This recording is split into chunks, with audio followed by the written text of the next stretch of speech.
إن الأبرار لفي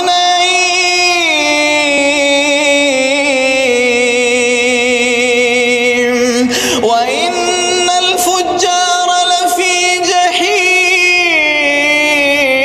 جحيم يصلونها يوم الدين وما هم عنها بغائبين وما أدراك ما يوم الدين ثم ما أدراك ما يوم الدين يوم لا تملك نفس لنفس شيئا